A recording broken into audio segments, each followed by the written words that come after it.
Merci, Frère Neville. Bonsoir, mes amis. C'est vraiment je considère comme un grand privilège d'être ici au Tabernacle ce soir pour commencer une nouvelle série de réunions de 5 soirées. Ça fait un bout de temps que je n'ai pas tenu de réunion de réveil ici au Tabernacle. Nous n'avons jamais annoncé ça dans les journaux et tout, simplement parce que nous savions que nous n'aurions pas assez d'espace pour faire asseoir les gens, parce que la salle est petite et nous n'avons vraiment pas beaucoup de place assise. Mais nous ferons tout notre possible pour accueillir les gens.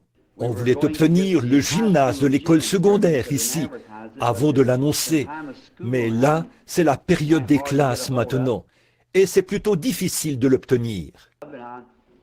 Et je partirai bientôt, je pense, pour accomplir mon œuvre missionnaire et tout, à l'étranger. J'ai simplement voulu qu'on se rassemble tous pour avoir un peu de communion fraternelle avant d'y aller de nouveau. Vous savez, nous nous réunissons régulièrement, mais un jour, nous nous réunirons pour la dernière fois. Nous voulons donc rester le plus près possible du Seigneur et de sa parole, alors que nous voyons sa parole se dévoiler jour après jour, jour après jour. Je me suis dit que ce serait bien d'avoir ici une petite série de réunions au cours de laquelle on prierait pour les malades. Une chose m'a été annoncée il y a quelque temps par une vision que le Seigneur m'a donnée, il y a un an je pense, ou peut-être un peu plus. J'ai cela à la maison, c'est noté dans un calepin, un changement de ministère. Et beaucoup d'entre vous qui êtes assis ici, je ne dirai pas beaucoup, mais souvenez-vous, au début, quand nous avons construit ce tabernacle, vous vous souvenez de la vision qui est venue le matin, où nous avons posé la pierre angulaire ici, où il a dit « Ceci n'est pas ton tabernacle ». Mais il m'a placé sous les cieux et a dit « Il m'a parlé de différentes choses qui arriveraient ». Si vous le savez, si vous regardez bien, c'est arrivé exactement comme cela avait été dit, voyez, et il en a toujours été ainsi. Ainsi donc, je me repose avec assurance sur ce qu'il dit. C'est Dieu, et c'est forcément vrai. Et il y a quelque temps, j'étais dans une vision, et j'ai vu une grande tente. Oh, elle était immense, gigantesque. Je venais juste de finir de prêcher, et beaucoup d'âmes étaient à l'autel, à pleurer en quelque sorte, tout doucement, silencieusement, les mains levées. Un homme sympathique, à la voix douce et posée, est monté sur l'estrade et a dit « Il faut former la ligne de prière maintenant, tandis que frère Branham se prépare. » Je me tenais par là, et naturellement la ligne de prière était à ma gauche. Et j'ai vu une foule de gens qui faisaient la queue sur une distance d'environ un pâté de maison ou plus. Il y avait un petit abri, un abri en bois, à l'intérieur de cette tente. Et il y avait une femme qui se tenait là, un homme, celui qui prenait les noms. Et les gens entraient appuyés sur des béquilles, couchés sur des civières, et ils ressortaient de l'autre côté en marchant. Eh bien, je me demandais ce qui se passait là-dedans.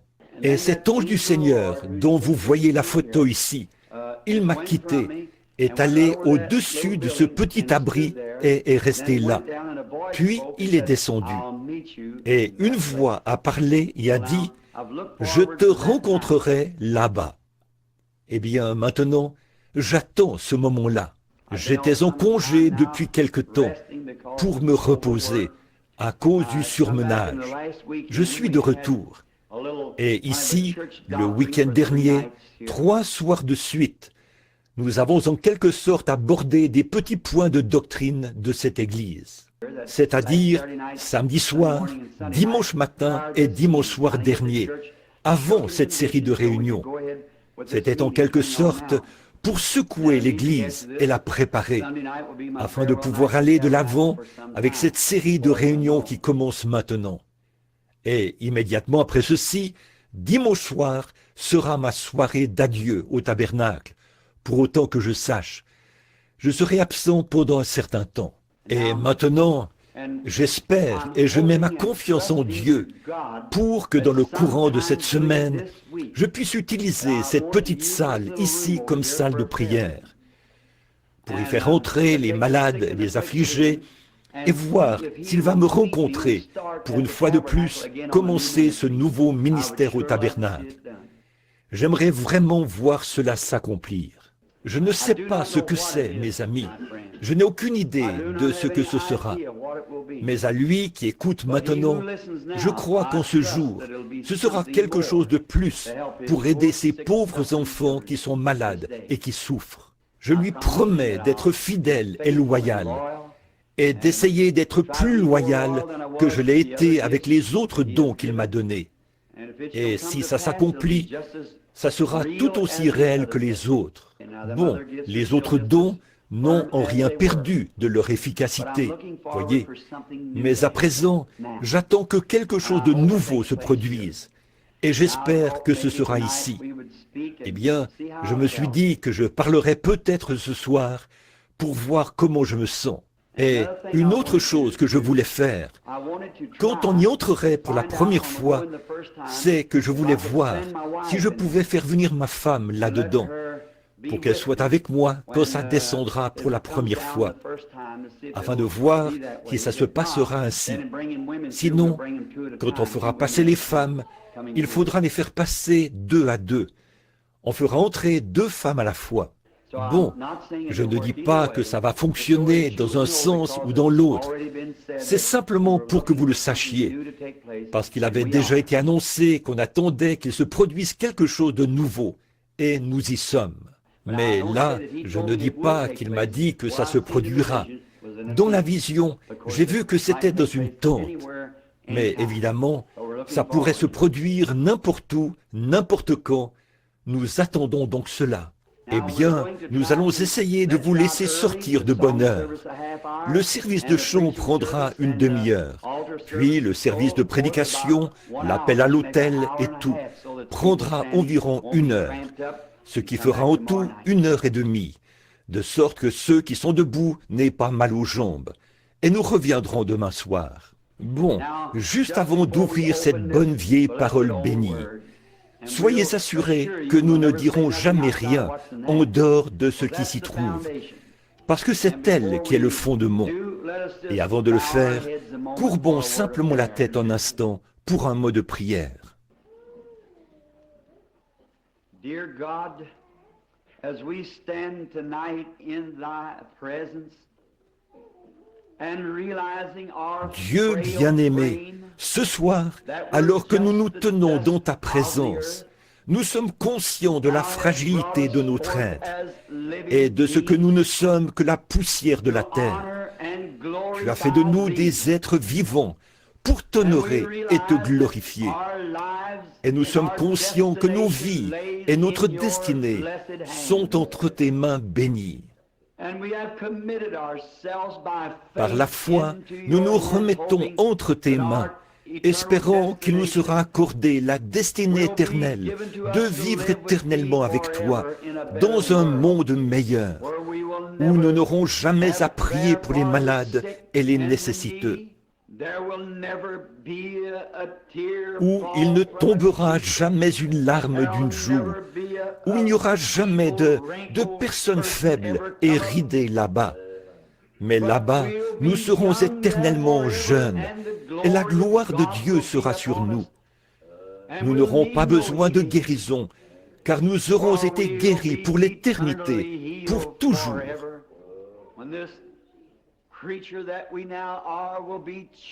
Quand cette créature que nous sommes maintenant sera changée et transformée en un corps semblable à son corps glorieux, alors nous le verrons tel qu'il est.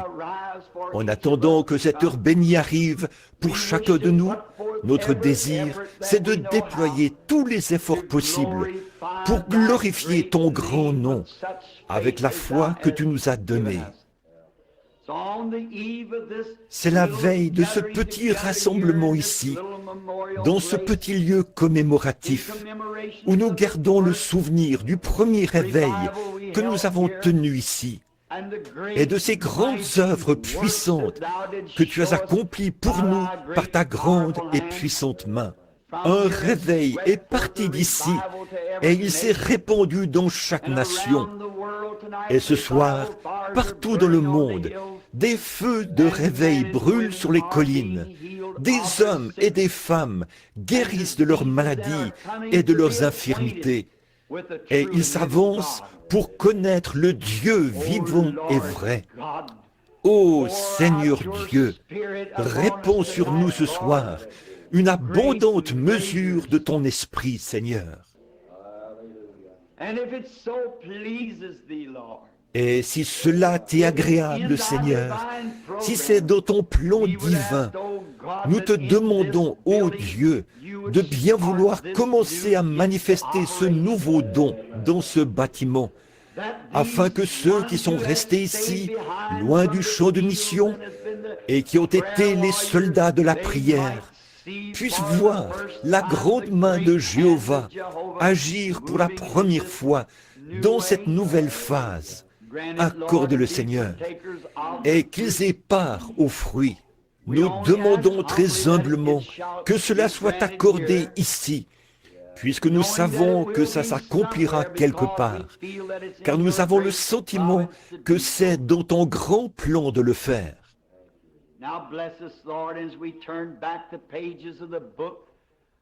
Maintenant, Seigneur, bénis-nous alors que nous tournons les pages du livre, ta sainte parole bénie. Puissent nos esprits s'ouvrir pour la recevoir, Seigneur. Et quand les services de ce soir seront terminés, et que nous nous mettrons en route pour retourner dans nos différentes maisons, puissions-nous dire, comme ceux qui revenaient d'Emmaüs, notre cœur ne brûlait-il pas au-dedans de nous ce soir, alors qu'il nous parlait en chemin? Car nous le demandons en son nom et pour sa gloire. Amen. Ce soir, j'ai choisi comme lecture de l'Écriture quelques versets, si vous voulez les prendre. C'est dans le livre des rois, dans 1 roi, chapitre 18. Je veux commencer à lire à partir du verset 17.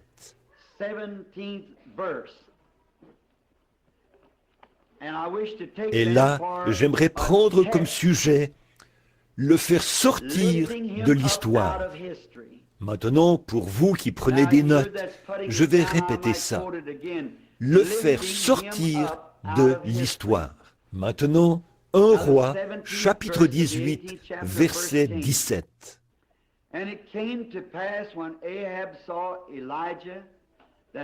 À peine Akab aperçut-il Élie, qu'il lui dit, « Est-ce toi qui jettes le trouble en Israël ?» Élie répondit, « Je ne trouble point Israël, c'est toi, au contraire, et la maison de ton père, puisque vous avez abandonné les commandements de l'Éternel, et que tu es allé après les Baals. Fais maintenant rassembler tout Israël auprès de moi, à la montagne du Carmel, et aussi les 450 prophètes des Baals, et les 400 prophètes d'Astarté, qui mangent à la table de Jézabel. » Akab envoya des messagers vers tous les enfants d'Israël, et il rassembla les prophètes à la montagne du Carmel.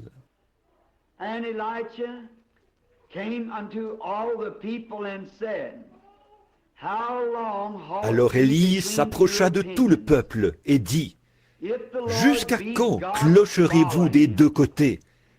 Si l'Éternel est Dieu, allez après lui. Si c'est Baal, allez après lui. » Le peuple ne lui répondit rien. We are standing tonight upon the brim and watching come to pass and unfold two Nous nous trouvons ce soir au bord de deux grands événements dont nous observons l'accomplissement et le déroulement. Et ces deux grands événements sont les suivants. L'un est la fin de l'histoire et l'autre est la fin du temps. Et au fil des âges, Beaucoup de grands hommes ont ardemment désiré voir cette heure dont nous nous approchons maintenant.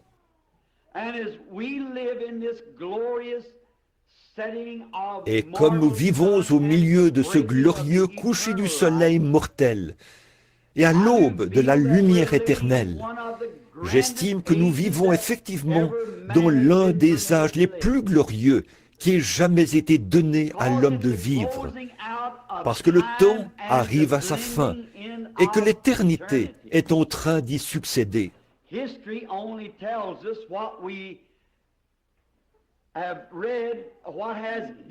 L'histoire nous rapporte seulement ce que nous avons lu, ce qui est déjà arrivé. Et l'avenir, lui, est dans la main de Dieu. Et aujourd'hui, nous voyons qu'on n'écrit pas beaucoup au sujet des faits historiques, parce que je ne pense pas qu'on s'en servira.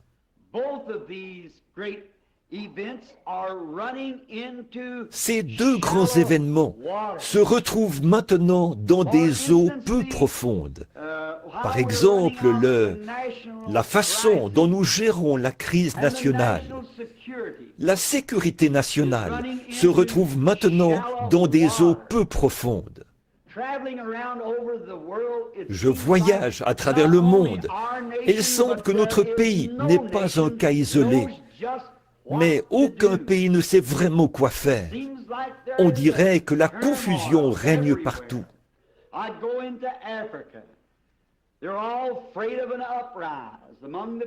Je vais en Afrique. Là-bas, on redoute des soulèvements au sein de la population et le communisme se répand dans le pays.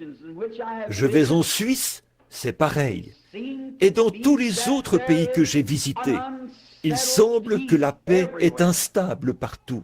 Or, vous savez que notre Seigneur a prédit qu'un tel temps viendrait, qu'il y aurait de l'agitation chez les nations, un temps où on ne saurait que faire, de l'angoisse chez les nations.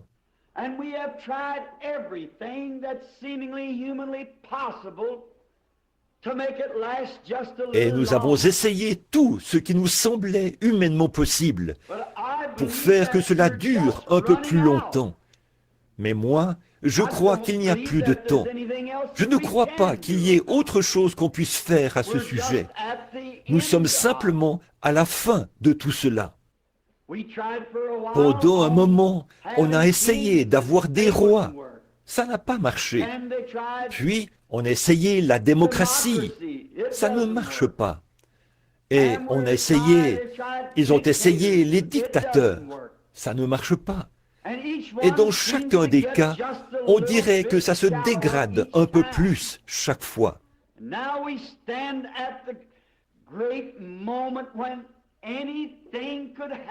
Nous sommes maintenant à un moment crucial où tout peut arriver. Dans 5 minutes, tout pourrait se terminer. Tous les pays pourraient être réduits en poussière. Et si nous en sommes là, où devrait-on être l'Église? C'est une grande période de crise. Et aussi, la vie de famille est en crise. On dirait que la vie de famille se retrouve maintenant dans des eaux peu profondes. Autrefois, dans le foyer, le père, le chef de famille, s'asseyait le matin et parlait à sa famille. Et ensemble, on prenait la bonne vieille Bible de famille et on la lisait un peu. Et tous se rassemblaient autour de la table et priaient. On ne voit plus ça. Et à la fin de la journée, après que maman avait fait la vaisselle, tous se rassemblaient alors à l'intérieur pour lire un peu plus de la Bible et prier avant d'aller au lit. C'était vraiment rare de voir la délinquance juvénile à cette époque-là.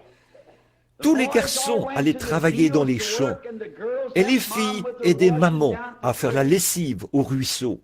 Mais aujourd'hui, il suffit d'appuyer sur un petit bouton et la vaisselle est faite. Maman saute dans une voiture et s'en va à une partie de cartes. où déambulent les rues. Et le travail est fait par un tracteur. Et tout ce que nous avons, c'est une bande de paresseux, de fainéants. Et la vie de famille est tant négligée que la Bible est mise au rencard. C'est au point qu'on serait obligé de fouiller pendant 1 heure pour en trouver une dans de nombreux foyers en Amérique. Pour pratiquer sa religion, on va à l'église le dimanche matin pour environ 20 minutes.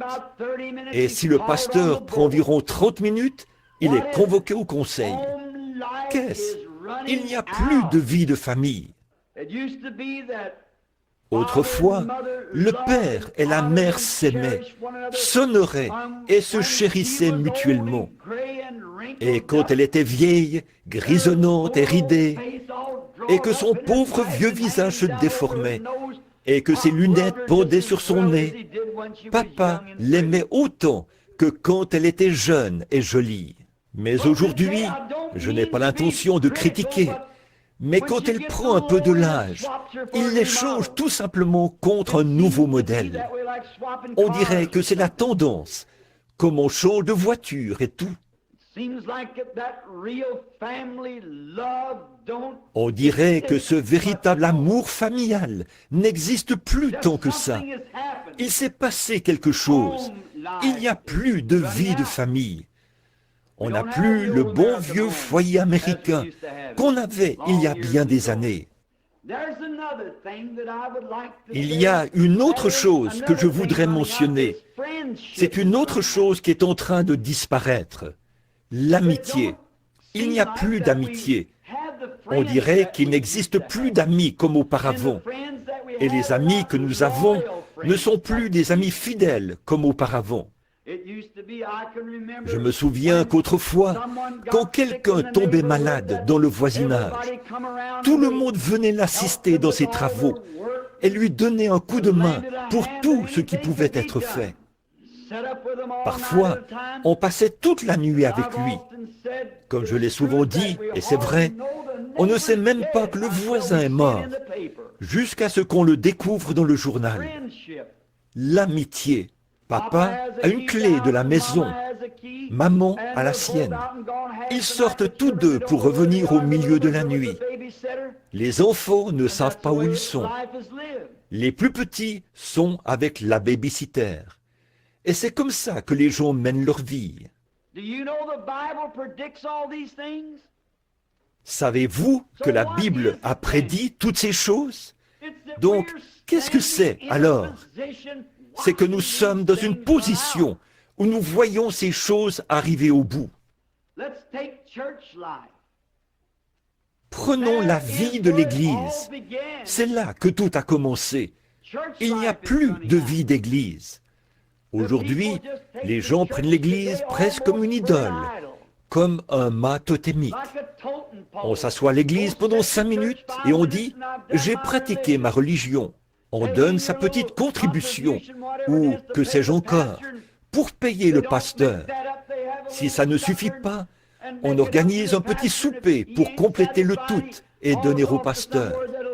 Et s'il n'est pas satisfait, il s'en va ou on lui donnera un meilleur salaire. On dirait que ce n'est plus par un appel divin qu'on devient pasteur. On dirait que ça tend à devenir un simple gagne-pain pour le pasteur. Que là où on lui offre le plus d'argent, c'est là qu'il va. Ça ne devrait pas être comme ça. Il faudrait qu'un homme soit appelé de Dieu pour une communauté. Et s'il faut qu'il reste là, comme Élie au sommet de la montagne, près du torrent de Kérit, et attendre que les corbeaux le nourrissent. Il devrait y rester jusqu'à ce que sa mission divine se termine. Peu importe qu'il gagne un sou ou pas, l'appel de Dieu devrait passer en premier. Mais on dirait que c'est devenu l'appel pour de l'argent ou pour un poste plus important, quelque chose comme ça, ou pour devenir une personne plus populaire, faire partie d'une plus grande église, ou quelque chose comme ça. Et l'Église, à son tour, a jeté l'éponge. Tout ça arrive au bout. Regardez-la suivre son cours. Bon, je n'ai pas encore 50 ans. Je me souviens que quand j'allais à l'église baptiste et dans des églises méthodistes, ils avaient des réveils à l'ancienne mode. Là, ils poussaient des cris et louaient le Seigneur, marchaient de long large dans les allées et amenaient les pécheurs à s'avancer à l'autel.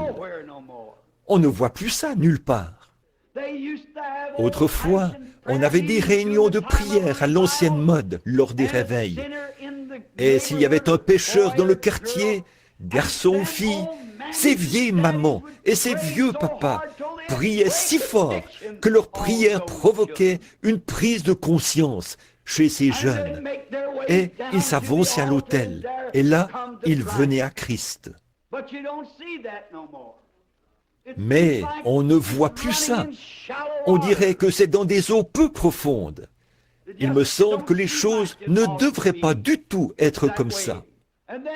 Et autrefois, la plupart des églises, il y a bien des années, quand on faisait des réunions de réveil dans une église, toutes les autres églises collaboraient. Elles participaient, apportaient leur assistance, y envoyaient leurs membres. Et on fermait les églises pour aller à ces réunions de réveil. On ne voit plus ça.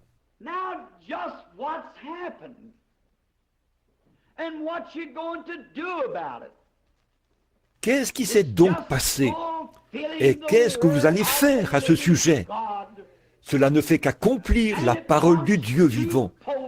Et cela indique deux choses. L'une, c'est la fin du temps.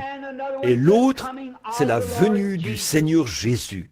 En effet, le Saint-Esprit a clairement parlé et dit, dans les derniers jours, les églises seraient emportées, enflées d'orgueil, aimant le plaisir plus que Dieu, déloyales, calomniatrices, intempérantes et ennemies des gens de bien. Donc, si la Bible a prédit que ces choses arriveraient, comment peut-on s'attendre à autre chose qu'à ça? Ayant l'apparence de la piété et reniant ceux qui ont fait la force. Parcourez ce pays, nos pays. Vous verrez qu'il n'y a qu'une petite poignée de croyants qui croient. Je veux dire, de vrais croyants qui croient que Jésus-Christ vit réellement. Voyez-vous, ils ont fait de l'Église une simple idole. Nous avons vu ça ces derniers jours dans notre enseignement. On montre du doigt l'Église catholique et ses idoles. Le fait qu'ils s'inclinent devant elle quand ils passent devant l'Église. Les protestants sont tout aussi mauvais, tout à fait. Ils y vont de temps à autre. Peut-être que certains d'entre eux y vont juste une fois par an, à Pâques. Il n'y a pas longtemps, j'ai entendu un ministre de cette ville faire remarquer cela. Il a dit, le matin de Pâques, j'ai souhaité joyeux Noël à tous mes fidèles. Il a dit, je ne les reverrai pas avant Noël ou la prochaine Pâques. Joyeux Noël.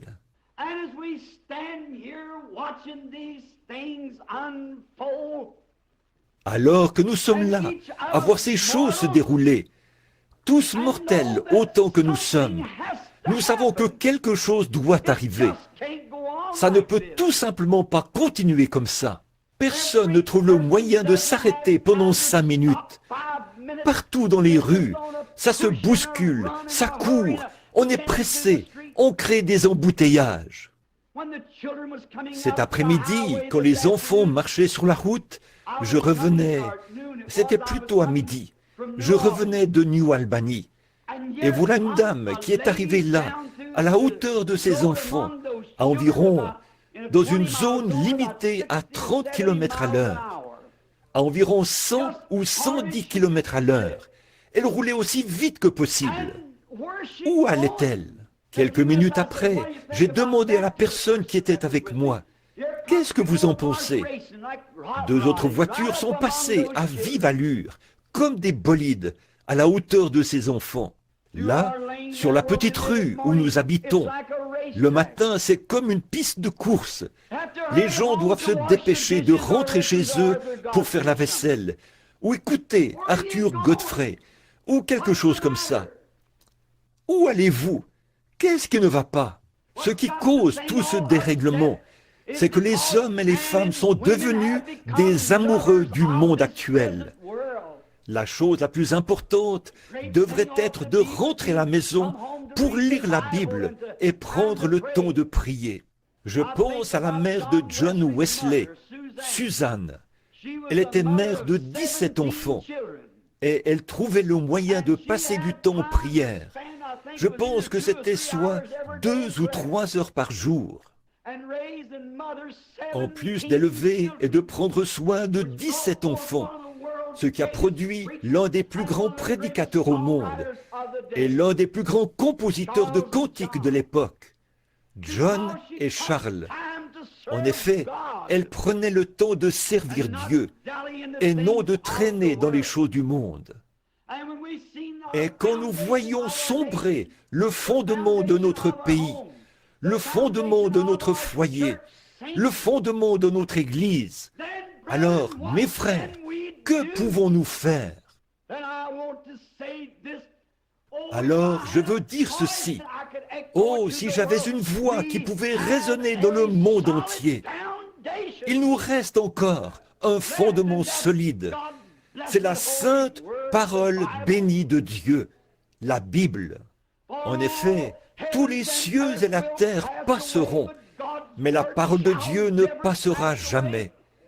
Et sur cette pierre, a dit Dieu, je bâtirai mon Église, et les portes du séjour des morts ne prévaudront point contre elle. Alors, quel privilège béni pour nous tous de tendre la main et de prendre la bonne vieille Bible de Dieu, d'en tourner les pages et de savoir que nous lisons directement la vérité et de voir que ces choses se sont produites dans le passé puisqu'elles parlent d'un Dieu de l'histoire. Et la seule façon pour nous d'être, de nous mettre au diapason de ces choses, ou de nous aligner derrière elles, c'est de faire sortir de l'histoire ce Dieu de l'histoire. En effet, dans tous les âges, que ce soit lors de la destruction antédiluvienne, avant la venue de Christ et au cours de différents événements, il ne faillit jamais quand on l'invoque. Il a toujours raison. Là, je pense à une époque où une nation était en captivité. C'était Israël. Ils étaient en Égypte et ils étaient traités durement et avec rigueur dans leur service aux Égyptiens. Il semblait que tout le monde s'était refroidi. Saviez-vous qu'Israël a passé en Égypte le double du temps que les États-Unis ont fait en tant que nation? Nous n'avons pas plus de 150 ou 70 ans, quelque chose comme ça. Et eux, pendant 420 ans, ils ont été en esclavage, ou plutôt en Égypte. Mais il y a eu un temps où il semblait qu'il n'y avait plus aucun espoir. Mais il y avait un homme et une femme qui semblaient avoir foi en un Dieu de l'histoire, qui avait parlé à Abraham en temps de crise. Ils croyaient qu'ils pouvaient l'invoquer et qu'il répondrait. C'était Amram et Jochébed, la femme d'Amram, la mère et le père de Moïse.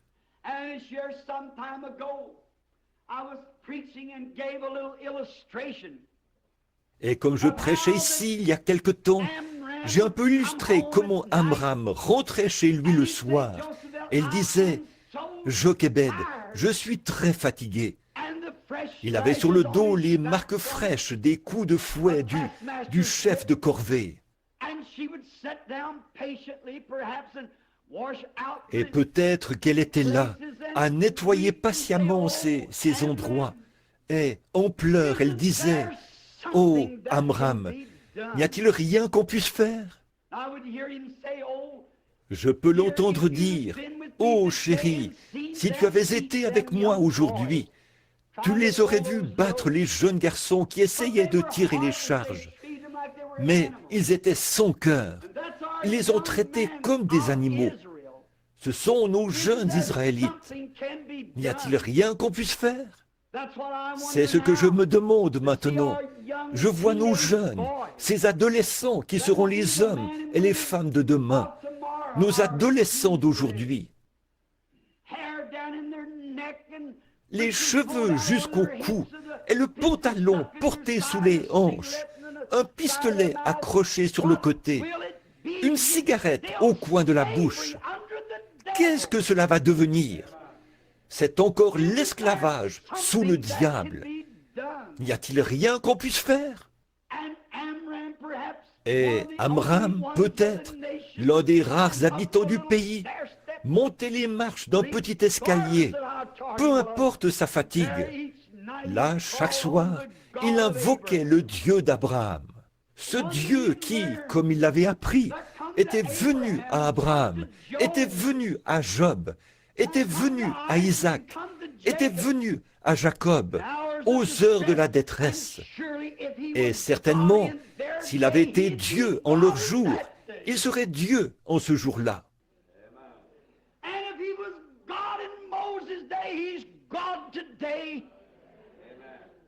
Et s'il était Dieu au jour de Moïse, il est Dieu aujourd'hui.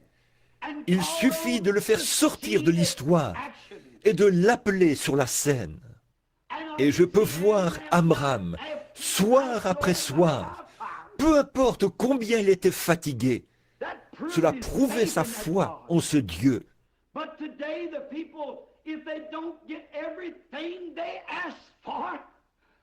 Mais aujourd'hui, si les gens n'obtiennent pas tout ce qu'ils demandent la première fois qu'ils prient, ils se disent qu'il est mort.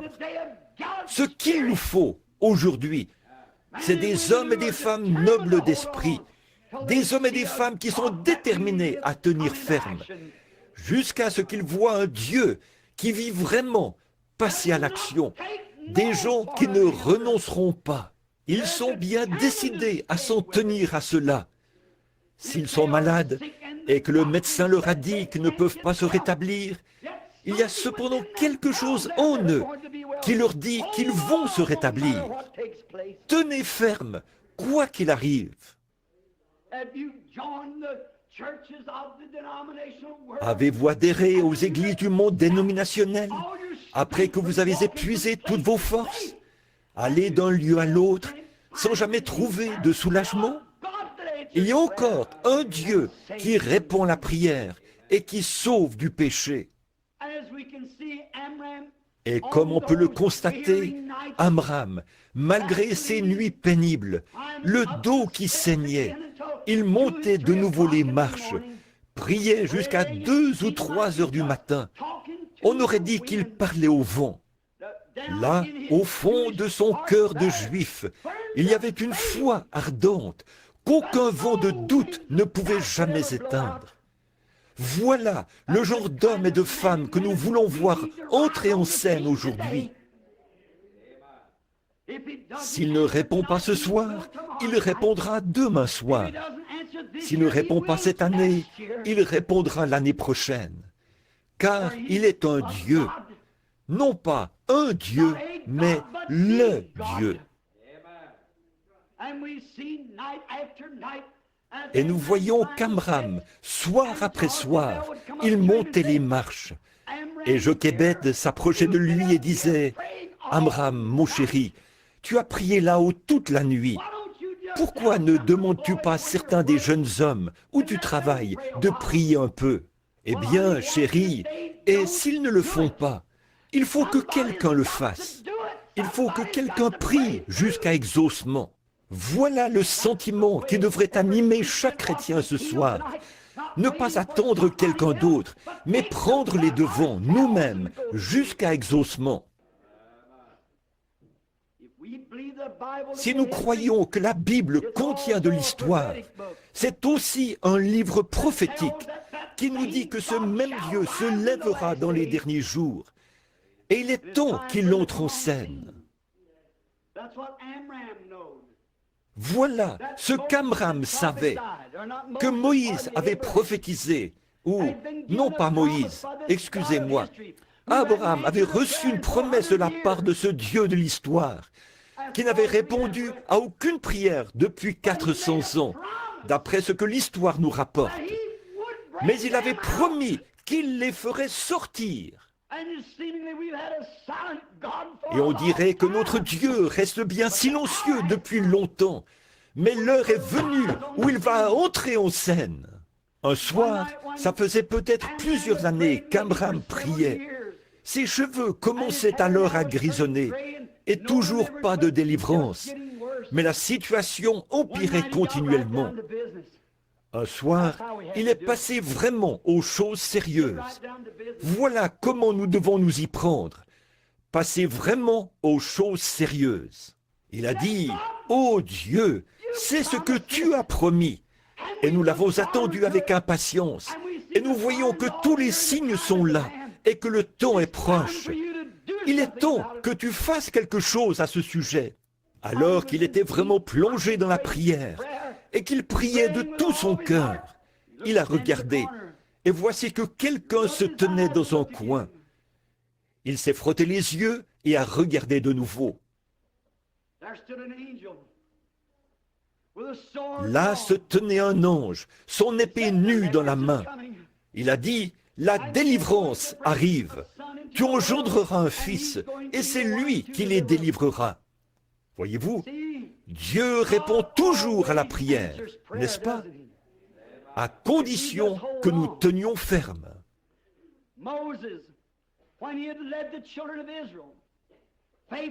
Moïse, après avoir conduit fidèlement les enfants d'Israël dans le désert, il est arrivé à la mer Rouge. D'un côté, les montagnes, de l'autre, le désert. Par là, l'armée de Pharaon, et devant eux, la mer Rouge. Ils étaient pris au piège dans une petite bande de terre. On dirait que même la nature s'était écriée. Que va-t-il se passer? C'est fini pour eux. L'armée de Pharaon, par dizaines de milliers, allait les écraser. Mais qu'est-ce que le peuple a fait? Il s'est mis à murmurer et à se plaindre. Oh, ça aurait été mieux si nous étions restés à l'endroit où nous étions. Mais il y en avait un parmi ces gens dont la foi ardente de Dieu brûlait dans le cœur, qui croyait que le Dieu de l'histoire pouvait entrer en scène dans n'importe quelle situation difficile. Moïse s'est tenu là, les mains levées vers Dieu. Il a prié jusqu'à ce que le Dieu de l'histoire entre en scène pour être le Dieu d'aujourd'hui. Il a ouvert la voie et Israël a traversé les eaux à pied sec. Oh, peu de temps après, Josué a conduit le même groupe, ou leurs enfants, au Jourdain. Et c'était au mois d'avril, au moment où tous les cours d'eau étaient en crue, et que le Jourdain faisait 5 fois sa taille. On dirait que tout bon chef militaire aurait choisi un autre moment pour les conduire là-bas. Et c'est précisément à ce moment-là, quand il n'y avait aucune possibilité de le traverser. Mais Josué s'est souvenu qu'il y avait un Dieu de l'histoire qui, 40 ans auparavant, avait ouvert la mer Rouge. Et il a invoqué ce Dieu. Ce Dieu est descendu avec une grande puissance et est devenu le Dieu de la crise de l'heure. Il a ouvert le Jourdain et les a fait traverser. Quant au passage que nous avons lu ce soir, ce qui a été l'objet de notre lecture, c'est beaucoup d'années plus tard qu'Élisée avait vu la malédiction de cette nation, alors qu'il était sur la montagne, car pendant des centaines d'années, aucune prière n'avait été exaucée en Israël. Cependant, Élisée savait qu'il y avait un Dieu de l'histoire qui pourrait entrer en scène. Et il a lancé au monde des incrédules le défi de se tenir dans la présence de ce Dieu et de voir lequel répondrait par le feu. Et le Dieu qui avait protégé les enfants hébreux de la fournaise ardente a fait descendre le feu et a consumé le sacrifice.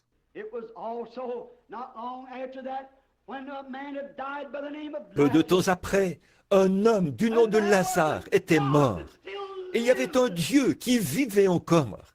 Il avait pu ramener Enoch à la maison sans même qu'il voie la mort et faire monter Élie dans un char de feu. On l'avait appelé sur la scène à l'heure sombre de la mort. Et il avait agi exactement comme il le ferait à tout moment. Pourtant, il était un Dieu de l'histoire. Mais on l'a sorti de l'histoire pour la crise de l'heure. C'était près de la porte de Jéricho, où un aveugle était assis au bord de la route et il criait. Il n'y avait plus aucun espoir. Aucun médecin ne pouvait l'aider. Il avait dépensé tout son argent. Il ne lui restait plus qu'à rester assis là et à rêver quelques jours, jusqu'à ce que la mort lui soit un doux soulagement. Et un jour, le long de la route, est descendu un Dieu de l'histoire, qui est entré en scène pour une crise de l'heure. Dieu a ouvert les yeux de cet aveugle. C'est dans la maison de Jairus que les médecins avaient échoué. Ils avaient renvoyé la petite fille pour y mourir. Et la mort y était entrée et y avait fait ses ravages. Elle avait pris l'unique enfant de ce foyer, la petite fille de 12 ans, et on l'avait allongée sur le divan. Alors que ce jeune prédicateur au cœur brisé avait dû abandonner sa dénomination et tous ses amis, mais il s'est souvenu qu'il y avait un Dieu de l'histoire qui pouvait ressusciter les morts. Et il est allé à sa recherche. Cherchez et vous trouverez. Frappez et l'on vous ouvrira. Demandez et l'on vous donnera. Il est toujours le même Dieu. Ce Dieu qui habitait dans un corps appelé Jésus, le Fils de Dieu. Quand on l'a appelé sur la scène et qu'on l'a fait sortir de l'histoire, le Dieu qui avait ressuscité les morts dans l'Ancien Testament, qui avait ramené à la vie un petit enfant mort par un prophète. Ce Dieu ne peut pas mourir. Il est Dieu pour l'éternité. Cet enfant était couché, allongé sur le lit. Et le jeune Jairus, qui savait que l'enfant de la Sunamite lui avait été rendu, il a dit, ce Dieu de l'histoire, si jamais on pouvait l'appeler à entrer en action, il est le même Dieu aujourd'hui. Et à force d'y songer, il avait entendu parler d'un homme qui prétendait avoir la puissance. C'était Jésus de Nazareth, celui qu'ils haïssaient tous. Mais il l'a appelé sur la scène, car c'était lui le plus proche représentant de Dieu, d'un Dieu, du Dieu vivant, qu'il avait pu trouver ce jour-là. Et quand on l'a appelé sur la scène et qu'on a invoqué ce Dieu de l'histoire, il a agi de la même manière qu'il l'avait fait quand il avait parlé à Élie au sujet de cet enfant mort. Laissez-moi vous dire encore aujourd'hui, mon frère, ma sœur, en ce temps de crise, alors que le cancer ronge le monde et qu'il y a toutes sortes de maladies, ce même Dieu de l'histoire qui purifiait les lépreux, guérissait les malades et ressuscitait les morts, est le même Dieu aujourd'hui. Il attend impatiemment que son peuple l'appelle à entrer en scène. Celui qui a pardonné à une prostituée d'avoir commis adultère 7 fois par jour. Celui qui a purifié le plus vil des pécheurs et l'a rendu blond comme un lys. Ce même Dieu de l'histoire vit aujourd'hui pour purifier tout cœur noirci par le péché et l'incrédulité. Un jour, il y avait un homme dont le fils était atteint d'épilepsie. Il l'a emmené à l'église et les disciples ont dansé et ont crié à tue-tête autour de lui pendant un moment et ils n'ont rien pu faire. Mais il y avait un Dieu de l'histoire qui vivait encore. Il était bien décidé à le trouver.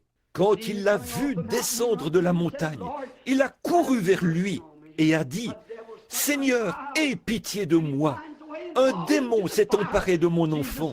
Il devient tout raide et tombe dans le feu. » Jésus a dit « Je le peux si tu crois. » Si tu crois quoi?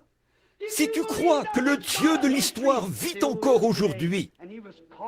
On l'a appelé sur la scène et l'épilepsie a quitté cet enfant. Ce même Dieu vit aujourd'hui, alors que les églises ont failli, alors que la politique a failli, alors que tout le reste a failli. L'homme a failli et tout a failli. Dieu ne peut pas faillir. Il est le Dieu de cette vieille Bible à la couverture noire. Sa promesse est tout aussi vraie que jamais. Et il est temps que son peuple l'invoque, le sorte de l'histoire. Car il est écrit, Jésus-Christ est le même, hier, aujourd'hui et éternellement. Il est un Dieu de l'histoire, et il est un Dieu du temps présent. Et dans les derniers jours, a-t-il dit, je répandrai de mon esprit sur toute chair, et des signes et des prodiges accompagneront ceux qui auront cru. Car en mon nom, ils chasseront les démons, ils parleront de nouvelles langues. S'ils saisissent des serpents ou boivent quelques breuvages mortels, cela ne leur fera point de mal. Et s'ils imposent les mains aux malades, les malades seront guéris. C'est un Dieu de l'histoire qui a fait la promesse. Et aujourd'hui, nous sommes le peuple de son pâturage. Nous sommes les brebis de son troupeau. Et il attend que nous prenions position et que nous l'appelions à entrer en action. Appelez-le sur la scène. Voyez-le commencer à agir. Voyez-le faire ce qui est suprême. Voyez-le faire ce qui va étonner les hommes, qui se gratteront la tête, car ils ne comprennent pas. Il est un Dieu de l'histoire et un Dieu d'aujourd'hui. Il attend qu'on le sorte de l'histoire. Ne le considérons pas. À quoi nous sert un Dieu de l'histoire s'il est seulement un Dieu de l'histoire? À quoi aurait servi un Dieu de l'histoire à Amram et Jochébed? À quoi aurait servi un Dieu de l'histoire à Moïse? À quoi aurait servi un Dieu de l'histoire à Lazare? À quoi aurait servi un Dieu de l'histoire? Aurait servi à l'aveugle Bartimée à la porte. Et à quoi vous servirait un Dieu de l'histoire ce soir s'il n'est pas le même aujourd'hui? Il est le même aujourd'hui. Il pardonne tous nos péchés et guérit toutes nos maladies. Le Dieu de l'histoire, si on le fait sortir de l'histoire, il brillera en ce jour de lumière. Quoi? Alors que le temps tire à sa fin, alors que la politique tire à sa fin, alors que la vie tire à sa fin, alors que tout arrive à son terme, Jésus vient à la lumière. Alors que tout est détruit, lui, il continue de briller. Le lys de la vallée, l'étoile brillante du matin. Il est le même hier, aujourd'hui et éternellement. Invoquez simplement le Dieu de l'histoire. Vous le verrez devenir le Dieu du présent, sorti de l'histoire, pour briller exactement comme il l'a fait en ce temps-là. Il agira de la même façon. Il fera la même chose. Il pardonnera de la même façon. Il guérira de la même façon. Ses compassions sont les mêmes. Sa bonne volonté est la même. Et sa puissance est la même. Il est le même. Il attend notre... Vous ne pouvez pas l'invoquer de vos lèvres seulement. Il ne vient pas quand on le serre des lèvres seulement. Il vient par la foi. Quand votre foi, pas votre longue prière, votre ardent désir, mais il vient par cette faible petite foi qui est tout au fond de votre âme, qui peut s'accrocher et dire, cette petite chose qui est là, qui m'a conduit à ce tabernacle ce soir, peut de nouveau éclairer mon âme et faire que je reparte d'ici plein de ferveur et en chantant comme les oiseaux du ciel. Pourquoi? Il est un Dieu de l'histoire et un Dieu d'aujourd'hui. Il attend qu'on l'invoque. Invoquez le Seigneur, il vous répondra. Parlez-lui par des psaumes. Adressez-lui vos prières et croyez-le. Il répondra. Et je dis ces mots pour terminer. C'est la raison d'être de cette réunion ce soir. C'est pour cette raison que cette série de réunions a commencé. Je crois que c'est Dieu qui m'a dit, il y a 27 ans, quand nous avons posé la première pierre ici, que je prêcherai l'évangile dans le monde entier. Il l'a accompli. Quand les gens se moquaient et disaient, « Où iras-tu, Billy, avec seulement des études primaires ?» J'ai dit, « J'irai au nom du Seigneur Jésus. » Quand j'ai prêché mon sermon avant de partir, il y a 11 ans, du haut de cette chaire, et que Madame Gertie, assise là, à chanter « Crois seulement ». Les grands géants étaient là, alors que je prêchais. C'était comme David contre Goliath. La science et les grands de ce monde étaient présents pour désapprouver la guérison divine et la tourner en dérision. Et tout le monde me disait, « Jeune homme, tu vas perdre la boule là-bas. Ils te jetteront en prison. Ils feront ceci, cela ou autre chose. » Mais c'est le Dieu de l'histoire qui était entré en scène là-bas et qui m'avait dit de le faire. Et je l'ai fait par sa grâce et sa miséricorde. Ce même Dieu de l'histoire d'il y a 10 ans, il est maintenant de nouveau entré en scène. Tout aussi sûr qu'il a accompli cela, il accomplira ceci. Il est le Dieu de l'histoire et il est le Dieu d'aujourd'hui. Il ne sommeille ni ne dort. Il ne peut pas mourir, car il n'a ni commencement ni fin. Dans votre cas ce soir, amis pécheurs, il y a cette petite pulsation que vous ressentez dans votre cœur, qui vous dit qu'il est le même, qui vous dit qu'il peut vous libérer de tout fardeau, de tout crime et de tout péché que vous avez commis contre lui. Dans quoi pouvez-vous placer vos espoirs? Pas même dans votre propre foyer, ni dans votre femme, ni dans votre famille, votre mère ou votre père. Mes espoirs ne sont fondés sur rien d'autre que le sang de justice de Jésus. Quand tout ce qui environne mon âme s'effondre, il est toute mon espérance et mon soutien. Sur Christ, ce rocher solide, nous nous tenons. Tout autre sol est du sable mouvant.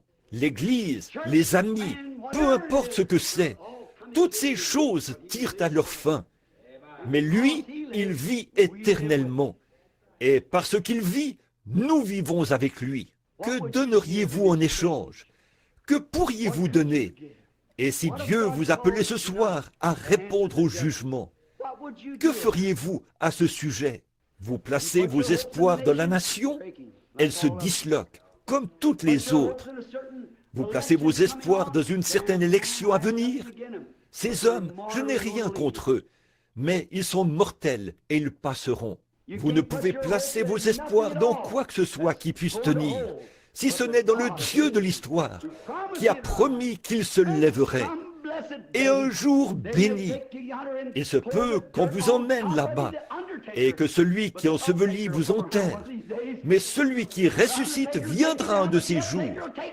Celui qui ensevelit vous fera descendre, mais celui qui ressuscite vous fera monter. C'est sûr et certain. Car Dieu ramènera avec lui ceux qui sont morts en Christ quand il viendra. Car maintenant, il est un Dieu de l'histoire pour beaucoup, mais il sera un Dieu d'aujourd'hui quand vous l'accepterez comme votre sauveur et qu'il sera réel dans votre cœur. Il y aura quelque chose en vous qui vous le dira.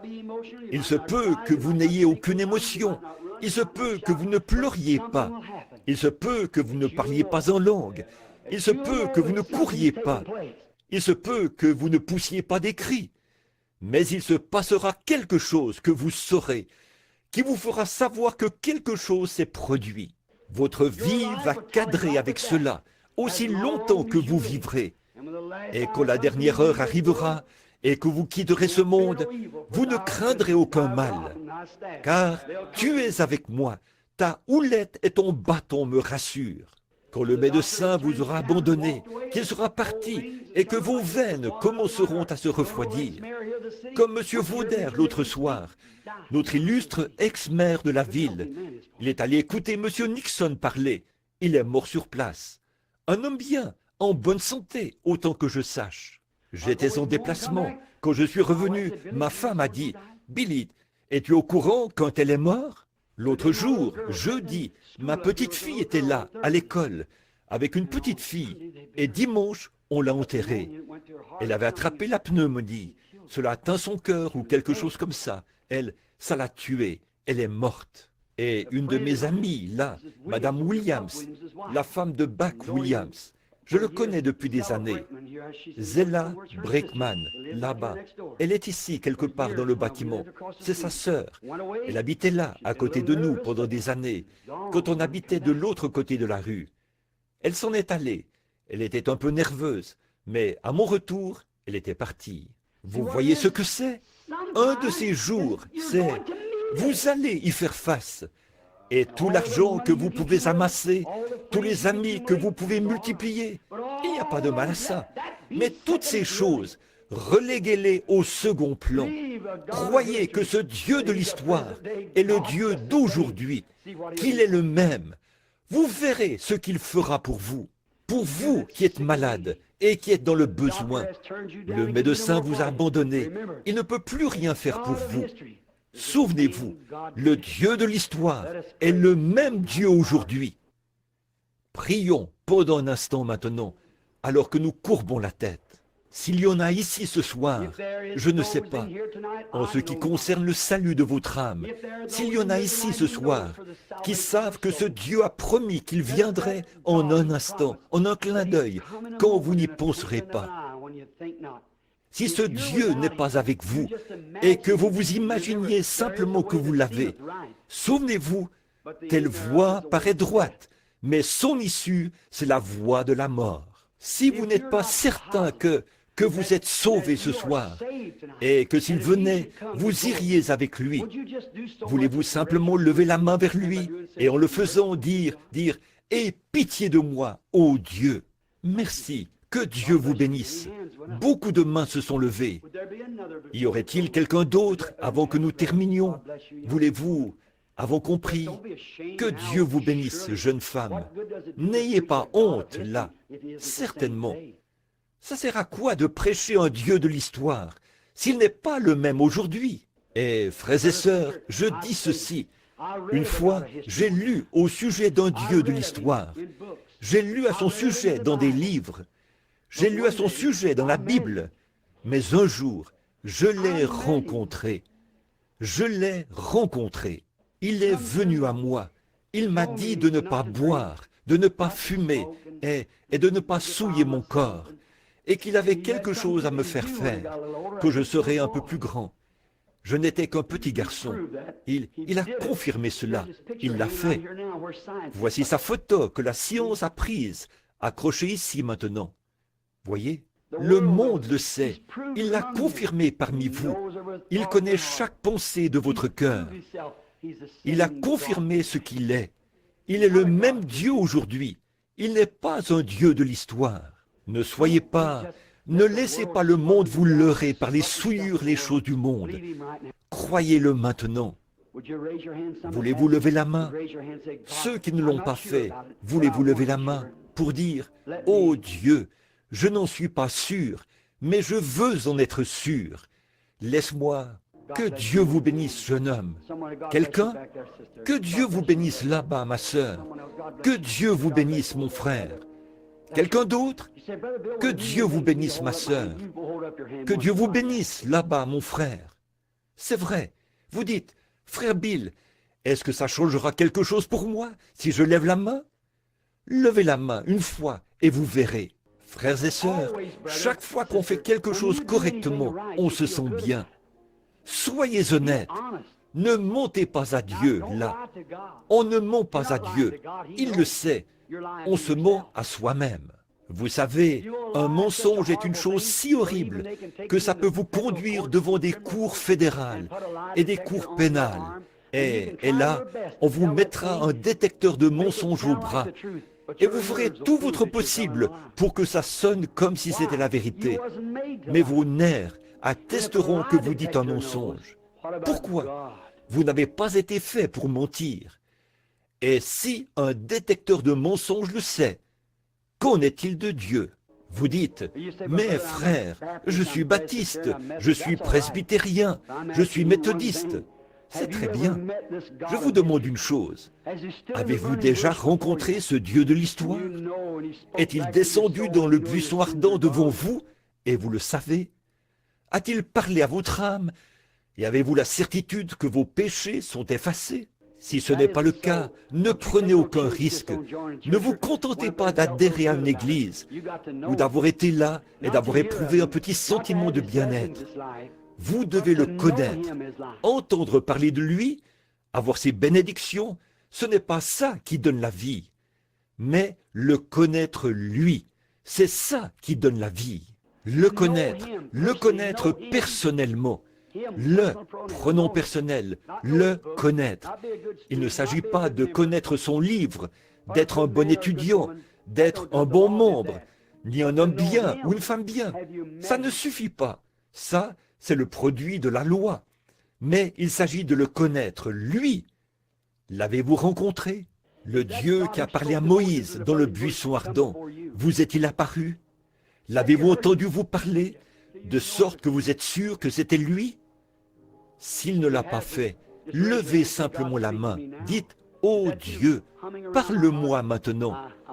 Est-ce que c'est toi qui chuchotes dans mon cœur? Je voudrais te connaître. Que Dieu vous bénisse, jeune dame. Que Dieu vous bénisse là derrière. C'est bien, très bien. Quelqu'un qui ne l'a pas fait, très bien. Que Dieu vous bénisse, ma sœur. Que Dieu vous bénisse ici, jeune dame. C'est bien. Que Dieu vous bénisse ici, mademoiselle. Maintenant, tout doucement, pendant que vous avez la tête inclinée, fredonnons ça doucement. Some golden daybreak, Jesus will come. Some golden daybreak,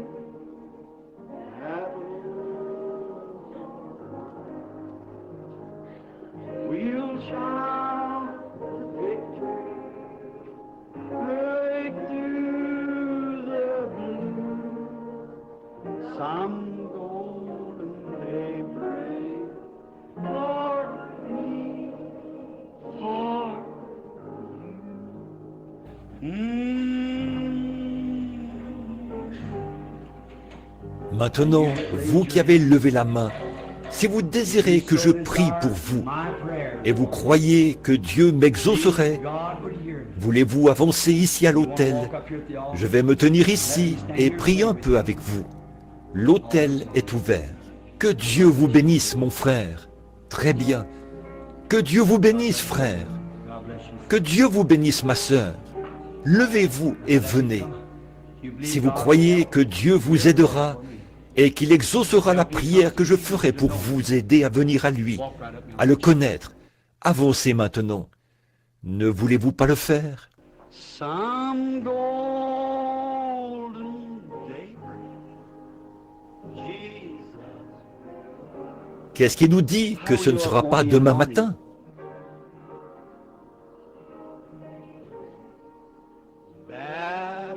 That battle you're fighting right now.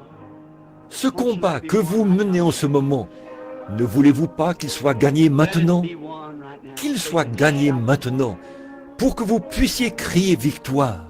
Avancez-vous simplement, très bien, frayez-vous un chemin jusqu'ici.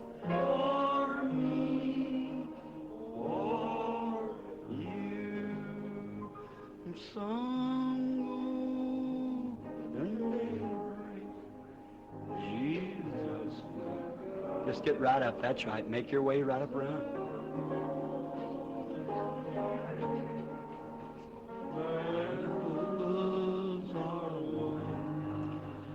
We'll shout the victory. Ne voulez-vous pas venir maintenant, pendant que nous attendons? Nous allons vous aider ici par la prière. La prière de la foi est une grande efficace pour nous. Ne voulez-vous pas venir?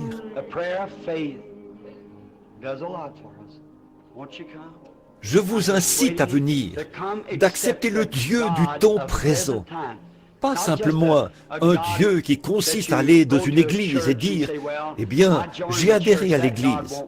Ce Dieu-là ne fera pas l'affaire. Un Dieu méthodiste, un Dieu baptiste, un Dieu presbytérien, un Dieu pentecôtiste, ça ne fera pas l'affaire.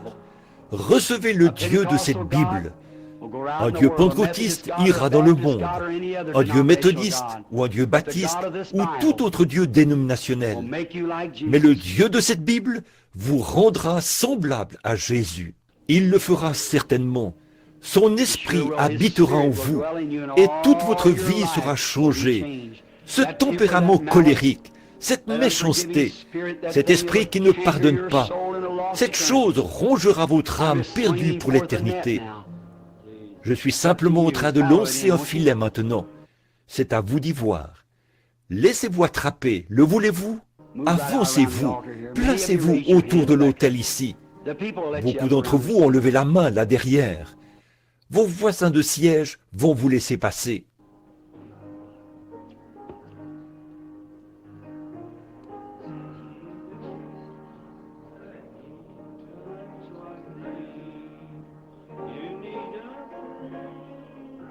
Lord bless you, young man.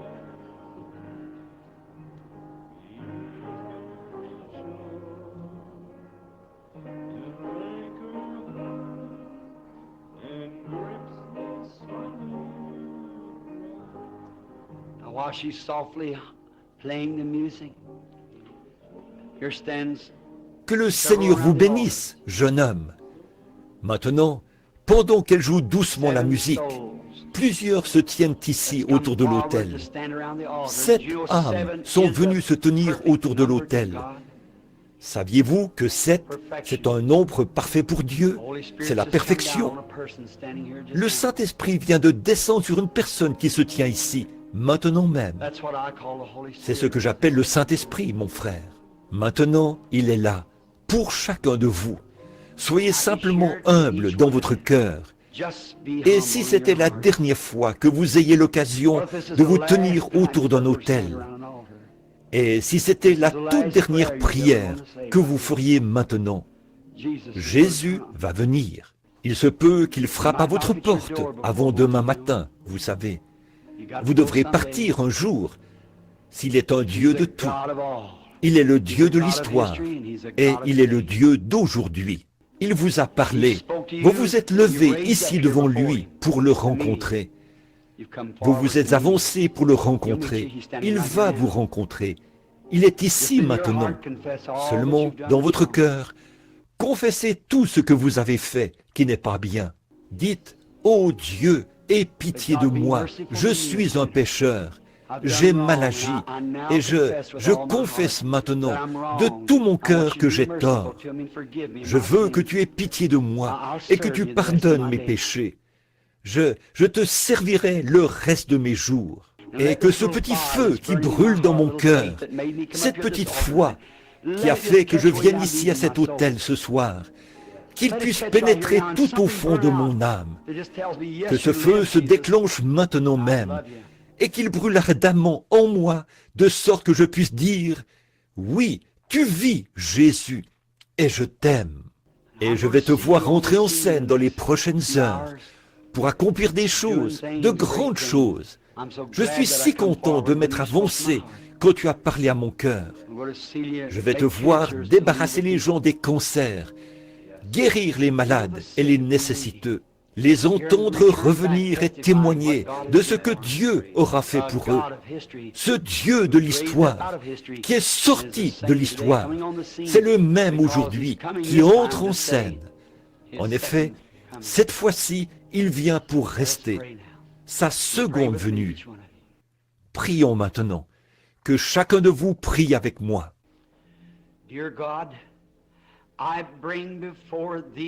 Dieu bien-aimé, j'amène ces 7 âmes devant toi maintenant.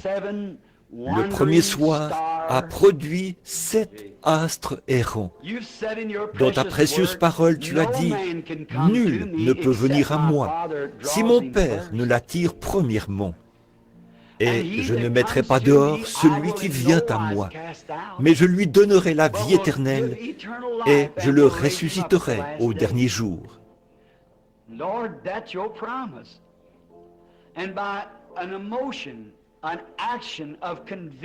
Seigneur, c'est là ta promesse. Et par une émotion, un acte de conviction, ces 7 précieuses âmes errantes se sont avancées ce soir parce qu'elles croient que le Dieu qui a parlé aux prophètes, le Dieu qui a parlé à l'aveugle, il vit encore aujourd'hui et elles se sont avancées pour le rencontrer. Ce même Dieu qui a fait la promesse et qui a rencontré le lépreux sur son propre terrain, qui a rencontré la femme à la perte de sang au bord de la rivière, qui a fait faire demi-tour à la mort quand il l'a rencontrée au sépulcre de Lazare. C'est le même Dieu ce soir.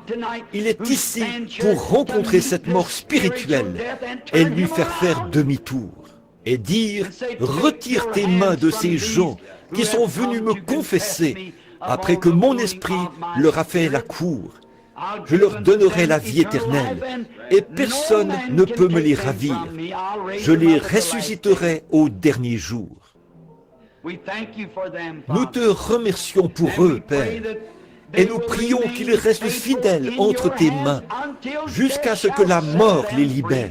Quand ils entreront dans les joies du Seigneur, en ce glorieux jour, quand le souper des noces aura lieu dans les cieux, quand le roi viendra et dira « Te souviens-tu du 1er octobre 1958, dans ce petit tabernacle en béton? Tu t'es avancé et tu m'as reçu comme ton sauveur. Je t'avais parlé. À ce moment-là, tu étais un pécheur. Mais maintenant, je t'ai sauvé. Et maintenant, tu es à moi. Et tu as la vie éternelle. Entre maintenant dans les joies que j'ai préparées pour toi dès la fondation du monde. Accorde-le, Seigneur. Ils sont à toi maintenant. Nous te les confions au nom de Jésus-Christ. Amen. Maintenant, que l'auditoire garde la tête inclinée. Je vais demander à chacun de vous qui êtes ici à l'autel, sentez-vous dans votre cœur, là, tout au fond de votre âme, que la petite flamme de la foi qui vous a dit de venir ici à l'autel, d'accomplir l'acte que vous venez d'accomplir, après que vous avez levé les mains et que vous vous êtes avancé, sentez-vous que cette petite flamme a commencé à brûler et à devenir une vraie foi vivante dans votre cœur? Croyez-vous maintenant que Jésus a pardonné vos péchés et que vous allez être à lui à partir de maintenant? Si c'est le cas, voulez-vous lever la main droite vers lui? Ceux qui sont autour de l'autel, levez la main droite si vous sentez que Jésus a pardonné tous vos péchés. Ceux qui sont autour, maintenant, il y a 2, 3 mains qui ne se sont pas levées. Maintenant, que tout le monde continue de prier.